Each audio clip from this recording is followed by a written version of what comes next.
하나님의 보호가 단순히 당신을 악이나 공격에서 구해주는 것 이상이라는 것을 생각해 본 적이 있나요? 사실 하나님의 보호는 그분의 무한한 지혜를 통해 나타나며 당신이 깨닫지 못할 때에도 당신의 모든 발걸음을 인도하고 결정들을 이끌어 주십니다. 그리고 이 모든 것은 아버지의 깊고 크신 사랑에서 비롯됩니다. 아버지가 자녀들을 보호하고 돌보며 세심하게 인도하고자 하는 마음처럼 말이죠. 그러나 여기서 중요한 질문이 있습니다. 당신은 하나님의 자녀인가요? 당신이 정말로 그분의 보호 아래에 있다는 것을 어떻게 확신할 수 있나요? 하나님이 이를 확증하는 신호들을 보내실까요? 이것이 바로 우리가 이 영상에서 여러분과 나누고자 하는 메시지입니다. 만약 이러한 신호들에 대해 알고 싶다면 끝까지 함께 해주세요. 계속하기 전에 채널을 구독하고 알림벨을 눌러서 하나님의 목적에 더욱 가까이 다가가는 모든 콘텐츠를 놓치지 않도록 하세요. 하나님의 자녀로서 때로는 그분이 왜 어떤 일은 허락하시고 다른 일은 막으시는지 이해하지 못할 수도 있다는 사실을 알아야 합니다. 그러나 이해하지 못하더라도 그분에 대한 당신의 신뢰는 흔들리지 않아야 하며 어떤 상황에서도 변함없어야 합니다. 하나님은 당신이 길이 불확실해 보일 때조차도 항상 당신을 위해 일하고 계십니다. 예레미야 29장 11절에 기록된 말씀처럼 여호와의 말씀이니라 내가 너희를 위하여 계획한 바를 내가 안하니 고평하니요 재앙이 아니니라. 너희에게 미래와 희망을 주는 것이니라. 이 번영과 희망의 약속은 당신에게 기쁨과 평안을 가져다 줄 것입니다. 하나님은 당신에게 고통을 주실 의도가 없으시며 오히려 풍성한 삶을 주고자 하십니다. 어쩌면 당신이 겪었던 실망들로 인해 하나님의 뜻이 정말로 당신에게 최선인지 의문을 가질 수도 있습니다. 과거에 누군가를 믿었지만 배신당했던 경험이 있을 수도 있죠. 그리고는 내가 보는 사람조차 나를 실망시키는데 보이지 않는 하나님을 왜 믿어야 할까? 라고 생각할지도 모릅니다. 당신이 의심할 만한 정당한 이유가 있을 수도 있습니다. 어쩌면 당신은 가장 힘든 순간에 하나님이 그곳에 계시지 않았다고 느꼈거나 당신이 가장 필요할 때 그분이 침묵하셨다고 생각했을지도 모릅니다. 하지만 만약 당신의 하나님에 대한 인식이 잘못된 것이라면요? 그분이 침묵 속에서도 결코 당신을 버리지 않으셨다면요? 사실 하나님은 언제나 당신 곁에 계셨으며 당신이 상상하지도 못한 위험들로부터 당신을 보호하고 계셨습니다. 그분의 약속을 기억하십시오. 두려워하지 말라. 내가 너와 항상 함께 있으리라. 그러니 신뢰하십시오. 하나님은 당신이 생각하는 것보다 더 가까이 계시며 그분의 보호 신호는 당신 주변에 있습니다. 단지 주의를 기울여 그것을 알아차리기만 하면 됩니다. 하나님은 자신이 한 선한 행동을 알리지 않는 왕처럼 행동하십니다. 그분은 당신을 위해 많은 일들을 하시지만 당신은 그것을 깨닫지 못할 수도 있습니다. 그리고 그분은 그것에 대해 인정받을 필요도 없으십니다. 결국 하나님은 당신의 승인을 필요로 하지 않으셔도 합당하신 분입니다. 만약 그분이 당신이 자는 동안 당신을 위해 적들과 싸우셨더라도 다음날 아침에 나타나 내가 당신을 위해 5명의 적들과 싸웠다고 말하지 않으실 것입니다. 하나님은 자신의 책임을 아시고 묵묵히 그 책임을 다하시는 아버지십니다. 하지만 당신은 당신의 구주라고 부르는 그분을 믿어야 합니다. 하나님은 당신을 보호하시며 그분이 당신과 함께 계시다는 명확한 신호들을 보여주셨을지도 모릅니다. 그러나 당신이 아직 그것을 깨닫지 못했을 뿐입니다. 오늘 이 메시지를 당신에게 전해주신 하나님께 감사하십시오. 이제 당신은 그분의 보호 아래 있다는 것을 확증하는 7가지 신호를 알게 될 것입니다. 첫 번째 신호는 예상치 못한 실패입니다. 이것은 하나님께서 당신을 보호하고 계시다는 주요한 표시 중 하나입니다.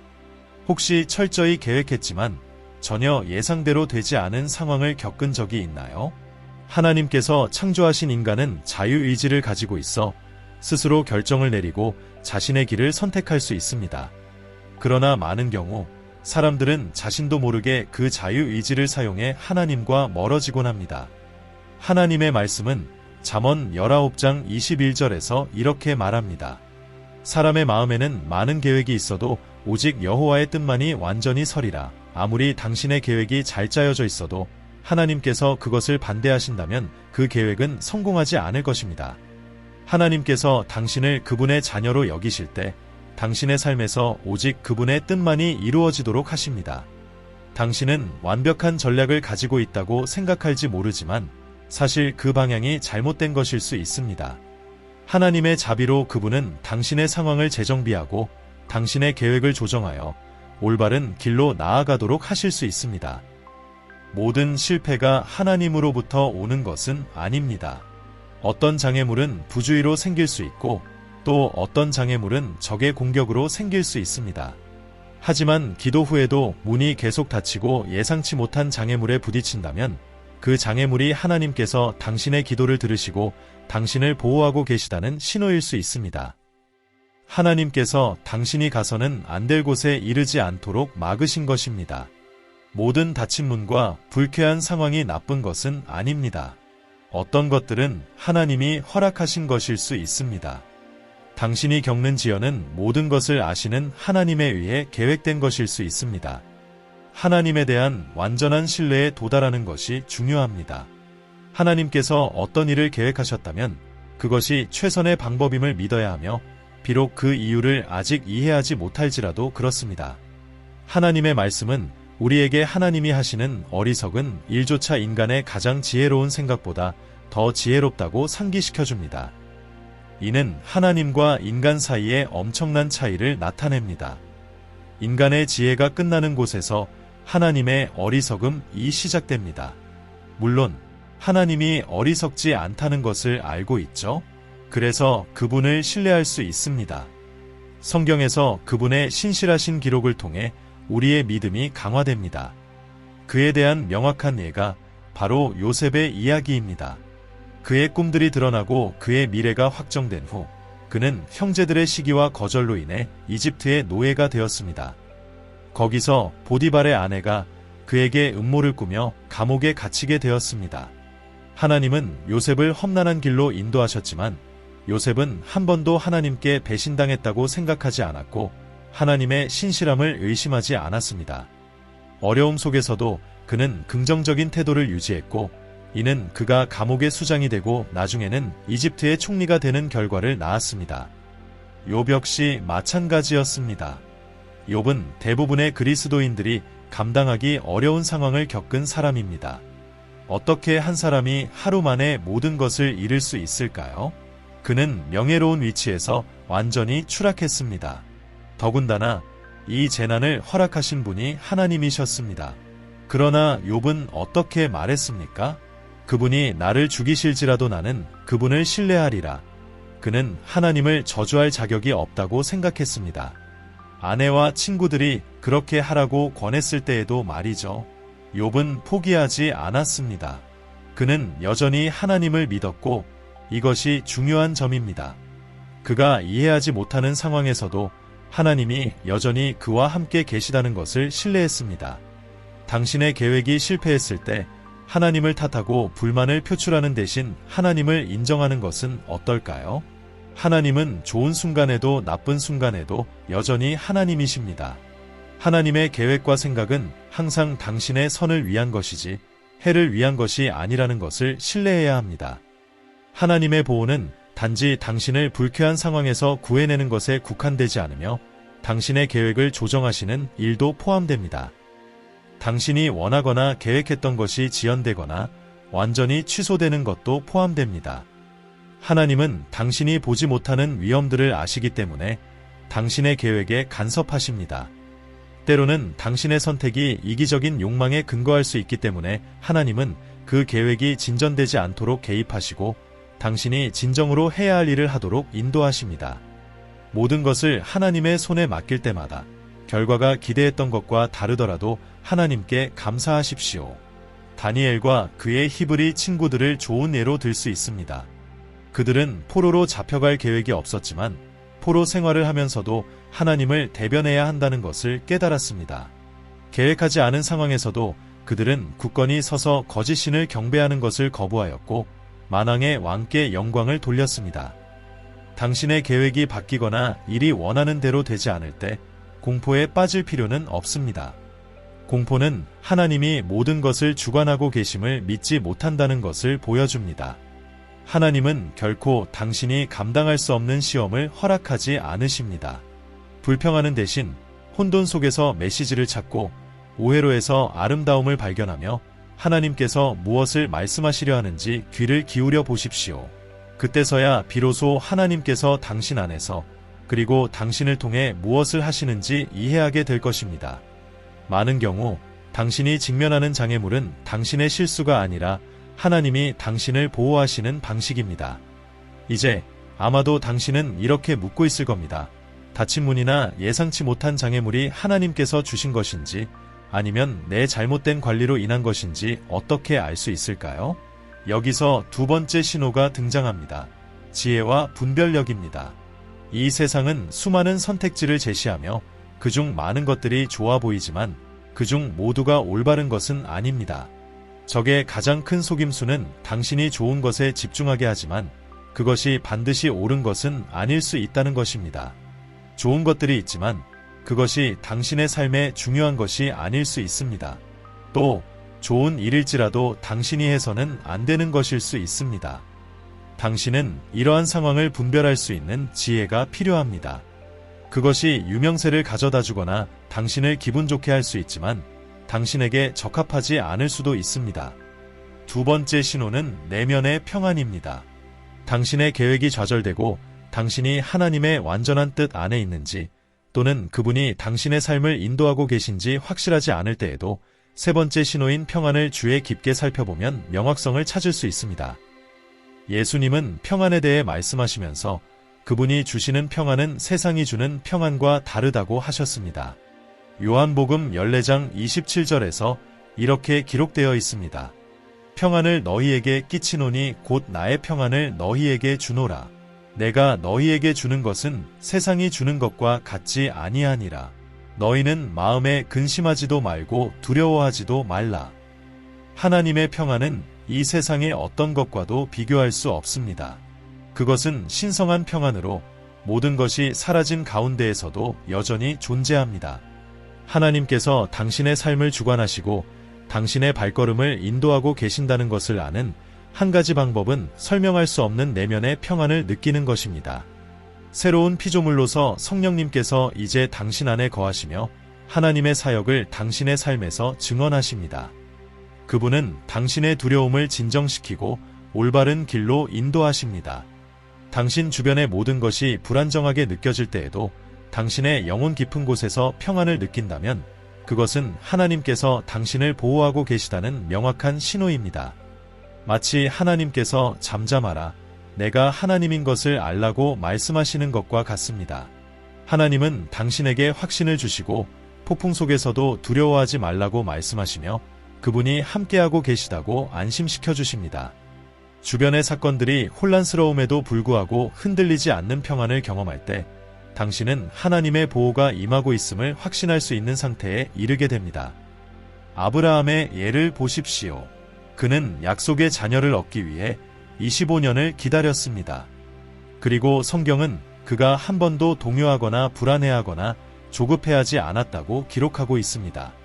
아브라함은 인내심을 갖고 침착했으며 소망과 믿음으로 가득 차 있었습니다.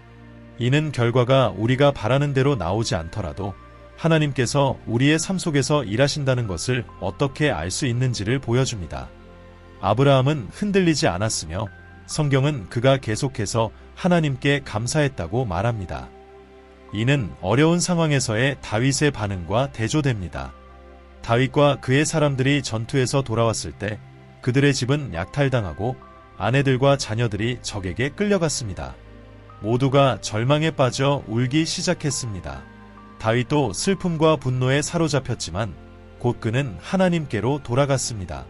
그의 마음은 불안했습니다. 그는 무언가 잘못되었음을 알고 있었고 하나님의 인도를 구할 때까지 평안을 찾지 못했습니다.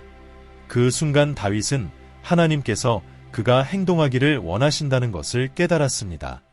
그는 칼을 들고 빼앗긴 모든 것을 되찾아야 했습니다.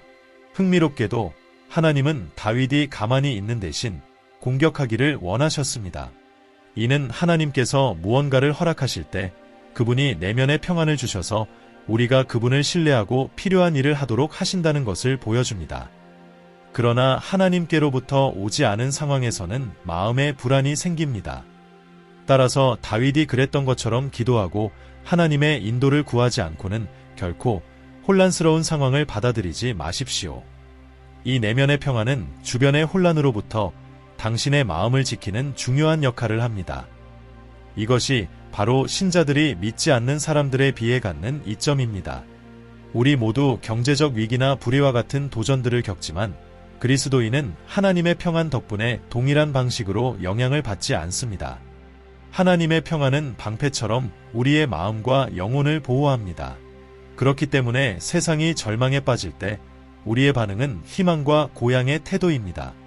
이 평안은 또한 하나님께서 우리를 실수나 성급한 결정에서 보호하시는 주요 수단 중 하나입니다.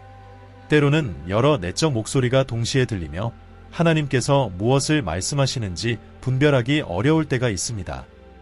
그런 순간에는 하나님의 말씀의 완전함을 신뢰하고 우리 안에 계신 성령을 따라야 합니다. 적과는 달리 적은 급박함과 혼란을 가져오지만 하나님은 언제나 인내와 평안으로 일하십니다. 하나님은 항상 마음에 평온을 주십니다. 결정을 내릴 때 그것이 하나님께로부터 온 것인지 확인하는 검증된 방법은 그것을 인내와 평안의 시험에 맡기는 것입니다. 시간이 지나도 마음의 평안이 남아있고 영혼이 성령과 조화를 이룬다면 당신은 하나님의 완전한 뜻 안에 있는 것입니다. 반대로 마음이 불안하고 불확실하며 빠르게 결정을 내려야 한다는 압박감을 느낀다면 멈추고 그 선택을 연기하십시오. 평안은 하나님의 보호 메커니즘입니다. 만약 그 평안을 잃게 된다면 당신은 하나님의 뜻 밖에 있는 것입니다. 이것이 바로 우리가 죄를 지을 때 평안을 잃는 이유입니다. 오직 회개하고 하나님께 돌아갈 때 그 평안이 다시 마음에 돌아옵니다. 평안은 우리가 하나님의 보호 아래 있음을 나타내는 명확한 신호 중 하나입니다. 따라서 삶 속에서 이 평안이 지속적으로 느껴진다면 하나님께서 당신을 보호하고 계시다는 확신을 가질 수 있습니다. 그러나 마음이 불안하다면 기도로 하나님께 나아가십시오. 하나님과 해결해야 할 문제가 있을 수 있습니다. 세 번째 명확한 신호는 하나님께서 당신을 산만함으로부터 경고하신다는 것입니다. 예수님은 무엇이 좋은지 그리고 무엇이 옳은지 아셨습니다. 유대인들은 예수님을 왕으로 삼으려 했고 그것은 겉보기에는 좋은 생각처럼 보였지만 옳은 일은 아니었습니다. 만약 그분이 그 제안을 받아들였다면 그분이 이 땅에 오신 주된 목적을 잃었을 것입니다. 이와 마찬가지로 예수님은 만나는 모든 사람을 치유하지 않으셨고 오직 필요한 곳으로 가서 아버지의 뜻에 따라 병든 자들을 돌보셨습니다. 모두가 예수님을 찾았지만 그분은 매 순간 어디에 있어야 하는지 정확히 아셨습니다. 이것이 그분의 삶을 매우 효율적으로 만들었고 짧은 시간 안에 그분의 사명을 완수할 수 있게 하였습니다. 예수님은 아버지께서 그분에게 맡기신 목적에서 벗어나지 않고 반드시 필요한 일에 초점을 맞추셨습니다. 좋은 일과 옳은 일을 구분하는 것은 매우 미세한 차이가 있으며 우리는 고린도전서 6장 12절에서 사도 바울의 강력한 진술을 배울 수 있습니다. 모든 것이 내게 가하나 다 유익한 것이 아니요 모든 것이 내게 가하나 내가 아무에게든지 제재를 받지 아니하리라. 바울은 자신이 무엇이든 할 수 있지만 그 모든 것이 실제로 유익하지 않음을 말하고 있습니다. 모든 활동이 우리 삶에서 동일한 결과를 가져오지는 않습니다. 이는 파레토 법칙과 같습니다. 당신은 80%의 결과를 가져오는 20%의 행동을 식별해야 하며 성공의 20%밖에 기여하지 않는 80%의 활동은 버려야 합니다. 사도 바울은 하나님의 뜻에 따라 인도받으며 이 지혜를 이해했고 그것이 그를 세상의 산만함으로부터 벗어나게 했습니다. 하나님의 선하고 온전한 뜻에 도달하기 전에 세상의 좋은 것들로부터 보호받는 것이 필요합니다. 인간의 눈에 좋아 보이는 것에 눈을 감고 하나님의 눈에 정말로 탁월한 것을 분별해야 합니다. 마르다와 마리아의 이야기는 이 점을 잘 보여줍니다. 예수님께서 그들의 집을 방문했을 때 마르다는 예수님이 배고프실 것이라고 생각하며 음식을 준비하기 시작했습니다. 이것은 겉보기에 좋은 생각이었습니다. 반면에 마리아는 예수님의 발치에 앉아 말씀을 들었습니다. 그것이 그 순간에 옳은 일이었죠. 마르다는 좋은 일을 하고 있었지만 그 순간 예수님이 원하시는 것은 아니었습니다. 적은 당신이 앞으로 나아가는 것을 막을 수 없다면 당신의 주의를 다른 곳으로 돌리려 할 것입니다. 당신은 하나님께서 보내시지 않은 일을 하느라 바쁠 수 있습니다. 그래서 적의 교묘한 유혹으로부터 보호받는 것이 중요합니다. 적은 활동과 진보를 혼동하게 만들어 당신이 열심히 움직이도록 하지만 실제로는 잘못된 방향으로 가게 만듭니다. 바쁘다고 해서 생산적인 것은 아닙니다. 당신이 하나님의 보호 아래 있다는 가장 큰 증거 중 하나는 무엇을 해야 하고 무엇을 피해야 할지 아는 지혜입니다. 하나님은 당신이 에너지를 효율적으로 사용할 수 있도록 도와주셔서 비효율성을 피하게 하십니다. 사도 바울도 비슷한 상황을 겪었습니다. 그는 특정한 장소에서 복음을 전하고자 했으나 시도할 때마다 신적인 힘에 의해 막히게 되었습니다. 하나님은 그가 다른 도시로 가기를 원하셨고 그곳에서 복음이 필요했기 때문입니다. 바울은 하나님의 보호 덕분에 이것을 깨달았습니다. 많은 이들이 자신의 욕망을 따르고 하나님의 음성을 무시하다가 결국 하나님의 뜻 밖에서 행동하게 됩니다. 하나님의 길을 명확히 알면 그 길에서 벗어나지 않게 보호받을 수 있습니다. 이 분별력은 닫힌 문이 하나님의 작품인지 적의 공격인지 아니면 자신의 부주의 때문인지를 판단하는 데 매우 중요합니다. 하나님께서는 또한 겉보기에 좋아 보이는 것들로부터 당신을 보호하십니다. 적은 당신이 그것을 성취하면서 만족감을 느끼게 할 수 있으며 당신은 그것이 적이 하는 일이 아니라고 생각할 수 있습니다. 왜냐하면 그것들이 좋아 보이기 때문입니다. 그러나 여기서 중요한 질문은 그것이 하나님의 완전한 뜻일까요? 잘못된 길을 걷기 시작하면 나중에 그 길을 수정하는 것이 생각보다 훨씬 어려워집니다. 그래서 하나님은 당신에게 좋은 것을 주기 위해서 좋아 보이는 것들로부터 당신을 보호하십니다. 기도가 중요한 이유가 바로 이것입니다. 우리는 솔로몬의 본을 따라야 합니다. 그는 이렇게 썼습니다. 너는 마음을 다하여 여호와를 신뢰하고 내 명철을 의지하지 말라. 너는 범사의 그를 인정하라 그리하면 내 길을 지도하시리라. 잠언 3, 5-6. 우리는 하나님을 전적으로 신뢰하고 그분이 우리에게 가장 좋은 것을 원하신다는 사실을 믿어야 합니다. 네 번째 신호는 경건한 관계와 우정입니다. 많은 경우 우리는 하나님께서 인도하신 우정이나 관계의 가치를 잃거나 어려움을 겪기 전까지는 인식하지 못합니다. 연구에 따르면 당신은 주변 사람들의 행동에 90% 이상 영향을 받을 가능성이 큽니다. 대부분 우리는 가장 많은 시간을 함께 보내는 사람들의 반영입니다. 하지만 많은 사람들은 이 사실을 과소평가하며 우정이 그리 중요하지 않다고 생각합니다. 하나님은 당신을 같은 신앙을 가진 사람들 곁에 두셔서 당신이 넘어지려고 할 때 버틸 수 있도록 도와주십니다. 새 겹줄은 쉽게 끊어지지 않는다 하는 말에 동의하시죠? 믿음의 동료들과의 동역과 교제는 보호와 보존의 방법입니다. 그래서 하나님은 우리에게 성도의 교제를 소홀히 하지 말라고 권고하십니다. 우리는 사회적 존재이자 쉽게 영향을 받는 존재이기 때문에 우리의 삶의 방향이 마음에 들지 않을 때는 종종 환경을 바꾸는 것만으로도 충분합니다. 예수님조차 사역을 혼자 시작하지 않으셨습니다. 그분은 12명의 제자들과 함께 시작하셨고 그들 중 일부는 이미 제자도의 삶에 익숙했던 요한의 제자들이었습니다. 예수님은 지원하는 환경이 필요하다는 것을 알고 계셨으며 겟세마네에서 기도하실 때도 3명의 제자들을 데리고 가셨습니다. 모세도 이스라엘 백성을 혼자서 이끌지 않았습니다. 그는 추종자들이 있었습니다. 안디옥의 그리스도인들도 함께 모여 기도하며 교제를 나눴습니다. 불꽃이 다른 불꽃과 함께 있을 때 쉽게 꺼지지 않는 것처럼 당신도 공동체가 필요합니다. 혼자 있으면 쉽게 식지만 공동체 안에서는 믿음이 굳건히 유지될 수 있습니다. 사람들이 당신 주변에 있도록 하시는 하나님의 계획을 무시하거나 그들과 함께하지 않고도 잘 지낼 수 있다고 생각하는 것은 위험합니다. 기억하세요. 아무도 섬처럼 혼자 존재할 수 없습니다. 우리는 모두 하나님을 사랑하는 사람들로 이루어진 공동체가 필요합니다. 만약 아직 그런 관계를 찾지 못했다면 주의를 기울여야 합니다. 이것은 단순히 교회에 가는 것 이상입니다. 강한 유대감을 형성하여 서로를 붙잡아주고 그 누구도 멀어지지 않도록 하는 것이 중요합니다. 당신이 대부분의 시간을 보내는 사람들이 경건하지 않다면 그들의 가치관을 따르기 시작할 가능성이 큽니다. 그래서 신뢰할 수 있는 사람들, 하나님의 말씀을 함께 사랑하는 사람들로 자신을 둘러싸는 것이 필수적입니다. 사도 바울 역시 항상 팀과 함께 일했습니다. 그는 혼자 있지 않았습니다. 바울은 그와 함께하는 신앙의 공동체가 신앙을 굳건히 지키고 실수나 후퇴를 피하는 데 도움을 준다는 것을 알고 있었습니다.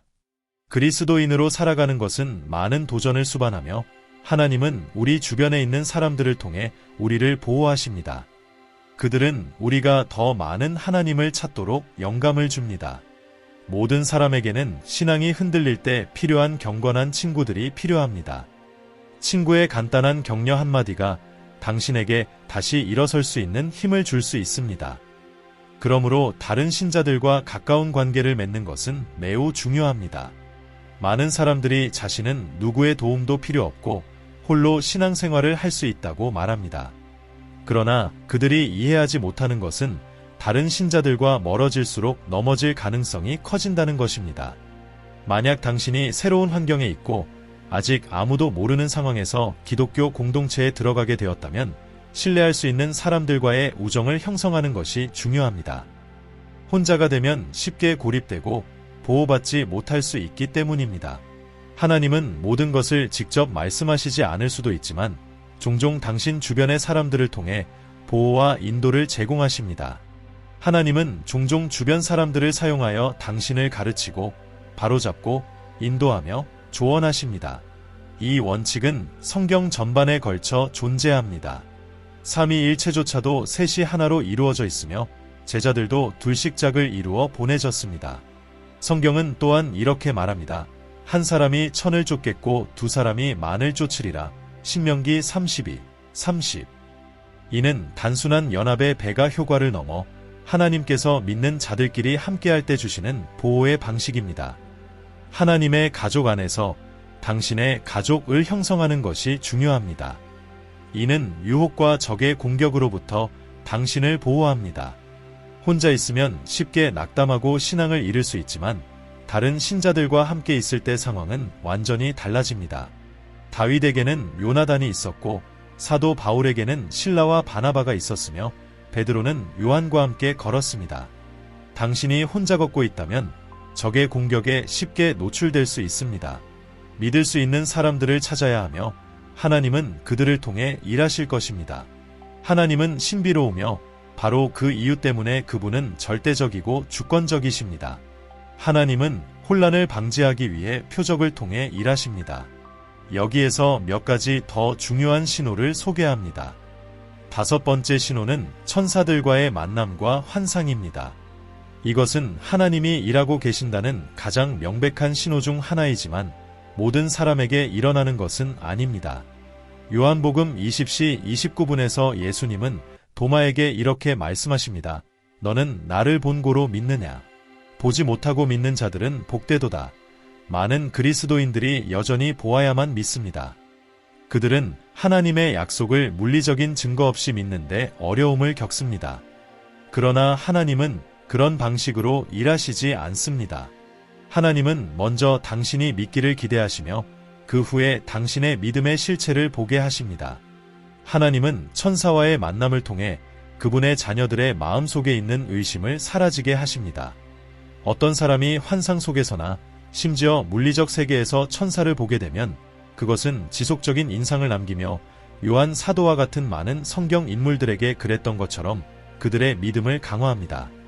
말로는 그리 큰 영향을 주지 못할 때 천사와의 단 한 번의 만남은 이야기를 완전히 바꾸고 믿음을 굳건히 세울 수 있습니다. 하나님께서 자주 이런 방법을 사용하시지는 않지만 필요할 때 그분의 자녀들에게 도달하기 위해 사용하십니다. 하나님은 그분의 자녀들이 믿음으로 걷기를 원하시지만 때때로 천사들과의 만남이나 초자연적인 경험은 하나님이 당신을 주목하고 계시며 당신의 삶에 함께 하신다는 확신을 즉각적으로 강화시켜줍니다. 예를 들어 여호수아가 전투를 앞두고 하나님의 군대 대장인 천사를 만났을 때처럼 하나님은 종종 천사들을 보내 그분의 자녀들의 믿음을 강하게 하시고 그분의 임재를 보여주십니다. 그러나 이러한 초자연적 경험이 없다고 해서 당신의 믿음이 약하다고 느낄 필요는 없습니다. 이러한 초자연적 경험들은 믿음을 돕는 역할을 하지만 그 자체가 믿음의 기초가 되어서는 안 됩니다. 당신의 믿음은 성경에 기초해야 하며 일시적인 초자연적 경험이 아닌 영원한 하나님의 말씀에 뿌리를 내려야 합니다. 모든 경험은 성경의 기준에 비추어 검토되어야 하며 초자연적 만남조차도 사탄이 빛의 천사로 가장할 수 있음을 기억해야 합니다. 그러므로 요한일서 4장 1절에서 말하듯이 우리는 영들을 시험하여 그것이 하나님께 속한 것인지 분별해야 합니다. 겉으로 보기에 초자연적이고 인상적인 것이 항상 진짜가 아닐 수 있기 때문에 신중해야 합니다. 하나님은 마리아와 요셉에게 천사를 보내 그들을 인도하고 보호하셨으며 오늘날에도 그분의 자녀들을 위해 천사를 보내십니다. 하지만 하나님은 우리와의 개인적인 관계를 더욱 귀하게 여기십니다. 그래서 그분은 우리 안에 성령님을 보내어 언제든지 직접 하나님과 교제할 수 있도록 하셨습니다. 천사들과의 만남이 있든 없든 당신의 믿음은 하나님의 말씀과 그분의 영원한 신실함에 뿌리내려 있어야 합니다. 이것이 당신의 믿음을 굳건히 세우는 핵심입니다. 이것이 바로 견고한 믿음을 세우는 과정입니다. 이 진리를 바탕으로 당신은 자신이 하나님의 보호 아래 있다는 것을 확신할 수 있습니까? 계속해서 더 많은 하나님의 보호의 신호들을 알아보겠습니다. 6번째 신호, 하나님의 사랑과 수용에 대한 흔들리지 않는 확신. 하나님께 사랑받고 있다는 확신은 당신이 그분의 보호 아래 있다는 명확한 신호입니다. 당신 주변에서 무슨 일이 일어나든 당신은 깊은 안정감을 느끼고 하나님이 당신을 사랑하고 받아들이신다는 사실을 굳게 믿습니다.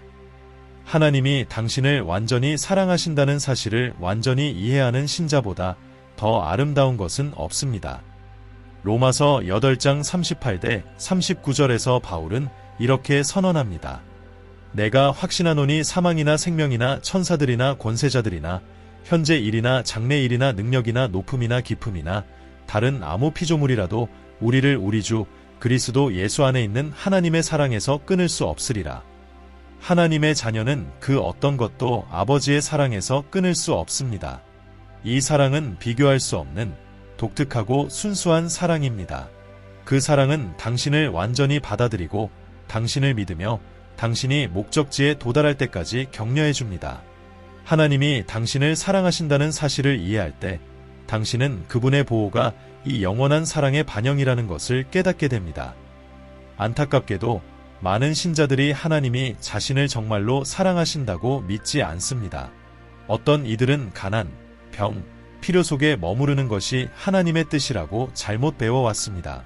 또 어떤 이들은 하나님이 자신을 돌보지 않으시고 오직 그들의 예배만을 원하신다고 오해합니다.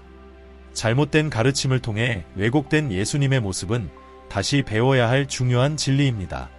하나님이 당신을 보호하고 계신다는 신호 중 하나는 그분이 당신을 사랑하신다는 느낌입니다. 당신이 하나님의 보호를 직접 보지 못하더라도 당신의 마음 깊은 곳에서 그분이 당신을 사랑하고 계시며 어떠한 상황에서도 매일 당신을 품어주신다는 사실을 알 수 있습니다. 하나님은 당신의 아버지이시며 아버지가 자녀를 보호하는 것은 당연한 책임입니다. 하나님이 당신을 사랑하신다는 확신을 갖는다면 그것은 그분의 보호를 믿게 하는 큰 위로가 됩니다. 7번째 신호, 위험과 손해로부터의 구원. 하나님의 보호의 또 다른 명백한 신호는 위험에서의 구원입니다. 하나님께서 분명히 당신을 보호하셨다는 경험을 한 적이 있습니까? 예를 들어 길을 걷고 있을 때 뒤에서 오토바이가 균형을 잃고 넘어졌지만 당신을 치지 않았다든지, 또는 집에서 물건을 테이블 끝에 두었지만 그것이 떨어지지 않고 당신이 잡을 때까지 그대로 있었던 상황 등 이러한 일들은 작고 사소하게 보일 수 있지만 하나님이 항상 당신을 돌보고 계신다는 증거입니다. 이러한 물리적 신호들은 하나님께서 당신의 보호를 나타내시는 가장 분명한 방법 중 하나입니다. 이 신호들은 당신의 믿음과 신뢰를 강화하기 위해 일어나며 당신이 이 세상을 살아가면서도 계속해서 하나님을 의지하도록 격려합니다. 하나님은 당신의 신앙 여정 곳곳에 이러한 작은 기적들을 흩뿌려 두셔서 당신이 흔들리지 않고 믿음 안에서 굳건히 나아가도록 하십니다. 이 신호들은 환상이 아니며 실제적이고 중요한 사건들입니다. 하지만 당신은 그것들을 인식하고 받아들일 수 있는 민감함이 필요합니다. 만약 이미 이런 신호들을 경험해 보았다면 축하드립니다. 만약 아직 경험하지 못했다면 다음과 같은 방법을 시도해 보세요. 첫째, 하나님께 구하십시오. 마태복음 7장 7절은 이렇게 말씀합니다. 구하라 그리하면 너희에게 주실 것이요 찾으라 그리하면 찾을 것이요 문을 두드리라 그리하면 너희에게 열릴 것이니 만약 하나님의 보호가 필요한 상황에 처해 있다면 하나님께서는 당신이 그것을 구하기를 원하십니다. 누군가가 당신을 위협했을 수도 있지만 두려움 속에서 사는 것은 하나님의 뜻이 아닙니다. 하나님께서 항상 당신과 함께 하시며 당신을 인도하고 보호하시고 여러 가지 방법으로 그분의 사랑을 나타내신다는 사실을 신뢰하며 계속 나아가십시오. 하나님은 당신이 그분의 보호를 구하기를 기대하십니다. 다윗은 자신을 해치려는 적들이 있다는 것을 알았고 매일 하나님께 구원을 요청했습니다. 다윗의 시편은 누구나 공감할 수 있는 경험들로 가득 차 있습니다. 여러 차례에 걸쳐 왕 사울은 이스라엘 군대를 이끌고 단 한 사람, 다윗을 추적했습니다. 그만큼 고통스럽고 답답한 상황이었을 것입니다. 다윗은 매일 하나님의 보호 아래 살며 끊임없이 적들과 자신을 해치려는 자들로부터 구해달라고 간구했습니다. 다윗처럼 당신도 자신이 가장 취약한 부분에 대해 적극적으로 하나님께 구해야 할 필요가 있습니다. 하나님은 당신의 필요를 알고 계시지만 그 필요를 표현하기를 원하십니다. 왜냐하면 하나님은 당신에게 이 땅을 다스릴 권세를 주셨고 그분이 당신의 삶에서 법적으로 일하시려면 초대가 필요하기 때문입니다. 기도는 하나님께 당신의 상황에 개입하시고 보호해달라고 요청하는 문을 여는 방법입니다. 더 많이 기도할수록 하나님의 보호가 더 많이 나타나는 것을 볼 것입니다. 둘째, 하나님의 보호를 받아들이세요. 많은 이들이 보호를 구한 후 하나님은 예기치 않은 방법으로 인도와 지침을 주십니다. 그러나 많은 사람들이 하나님의 제안과 인도를 거부하면서 그 보호를 받아들이지 않습니다. 하나님의 보호는 그분의 말씀에 포함된 지침의 형태로 올 수 있습니다. 예를 들어 사도 바울은 성적 부도덕에서 도망치라고 경고합니다. 이는 당신이 타락과 파괴적인 결과에서 벗어나기 위한 분명한 명령입니다. 이 지침을 무시한다면 당신은 하나님께서 두르신 보호의 울타리를 무너뜨리게 되며 울타리를 허는 자는 뱀에게 물리리라 전도서 10:8고 경고합니다. 하나님께 보호를 구할 때는 변화하고 하나님의 인도를 따를 의지가 있어야 합니다. 비록 그 인도가 예상치 못한 방식일지라도 말입니다. 하나님의 보호는 당신이 계획하지 않았던 길을 따르라고 요구할 수도 있습니다. 그러나 그분이 주시는 인도를 신뢰하고 결과를 볼 때까지 포기하지 말아야 합니다. 보호를 구하지만 변화하거나 필요할 때 양보할 준비가 되어 있지 않다면 하나님의 보호의 완전한 효과를 보지 못할 것입니다. 기도 후 성령님의 인도에 귀 기울이십시오. 당신이 어려움에 처하기 전에 기도할 필요는 없습니다. 하지만 이미 어려운 상황에 처해 있다면 하나님께서 반드시 당신을 위한 길을 열어주실 것임을 기억하십시오. 무엇보다도 하나님의 진정한 본성은 당신을 보존하고 바로잡고 보호하는 것임을 잊지 마십시오. 하나님께서 당신을 악으로부터 보호하시는 것은 물론 당신에게 필요하지 않은 좋은 것들로부터도 보호하실 것입니다. 때때로 하나님께서 당신을 보호하시려 할 때 당신의 행동에 제한을 두실 수 있습니다. 이는 당신이 그분의 계획을 넘어서지 않도록 하기 위함입니다. 이러한 제한이 엄격하게 느껴질 수 있지만 그 안에는 아버지의 사랑이 담긴 훈육이 있습니다. 하나님은 사랑하시는 자들을 훈계하십니다. 우리는 인간으로서 자유의지를 가지고 있기 때문에 하나님의 뜻에 반하는 결정을 내릴 수 있습니다. 우리가 하나님으로부터 멀어지면 그분의 보호를 잃게 되고 결국 적의 함정에 빠질 수 있습니다. 진실은 하나님의 보호에서 벗어나면 사탄이 준비한 재앙에서 벗어날 수 없다는 것입니다. 하나님은 당신이 알고 있는 것뿐만 아니라 모르는 것들로부터도 당신을 보호하고 계십니다. 왜냐하면 인간은 한계가 있는 존재이기 때문입니다. 우리가 알 수 있고 볼 수 있는 것에는 한계가 있지만 하나님은 무한하십니다. 그분은 하늘과 땅과 그 안의 모든 것을 창조하신 분이며 홀로 하나님이십니다. 그렇다면 하나님께서 당신을 보호하시는 이유는 무엇일까요? 그것은 그분을 위한 것인가요? 아니면 당신을 위한 것인가요? 하나님의 보호 아래에 있을 때 당신은 훨씬 더 많은 이익을 얻게 됩니다. 많은 사람들이 문제가 생겼을 때 하나님께 달려가 자비와 개입을 구합니다. 그러나 많은 경우 하나님은 이미 지침과 경고를 주셔서 그 상황을 피할 수 있도록 하셨습니다. 이러한 지침을 따르지 않으면 어려운 결과에 직면할 수 있습니다. 하나님의 길은 당신의 길보다 높고 더 좋습니다. 그러므로 그분의 지침에 따라 사십시오. 많은 짐과 어려움은 단순히 하나님께서 말씀하시는 것에 귀를 기울이고 그분을 신뢰하고 따르기만 한다면 피할 수 있습니다. 하나님은 절대적이고 전지전능하시며 모든 것을 창조하신 분입니다. 그분이 일하실 때는 우리의 한정된 시각이 아닌 무한한 관점에서 행하십니다. 우리가 이해할 수 없는 것을 받아들이고 모든 것을 아시고 우리를 사랑하시는 하나님을 신뢰하는 것이 중요합니다. 하나님은 당신을 보호하기를 원하십니다. 그러나 진정한 질문은 당신은 그 보호를 받으려는 의지가 있습니까? 만약 그렇다면 하나님을 신뢰하고 그분의 인도에 따르십시오. 하나님이 당신을 보호하실 수 있다는 믿음이 없다면 그분은 당신이 믿음으로 그분을 찾을 때까지 기다리실 것입니다. 이제 우리의 거룩한 기도의 시간입니다. 함께 하나님께 기도합시다. 하늘에 계신 아버지, 당신이 누구신지 그리고 제 삶 속에서 행하신 모든 일에 감사드립니다. 당신의 자비와 은혜에 감사드리며 그것이 저에게 힘과 격려를 주고 제 삶을 더 나아지게 합니다.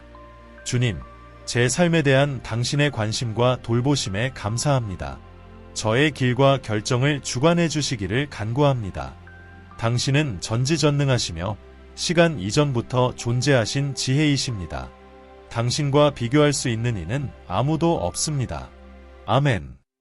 주 예수님, 제가 잘못된 계획을 세울 때마다 그것을 멈춰주심에 감사드립니다.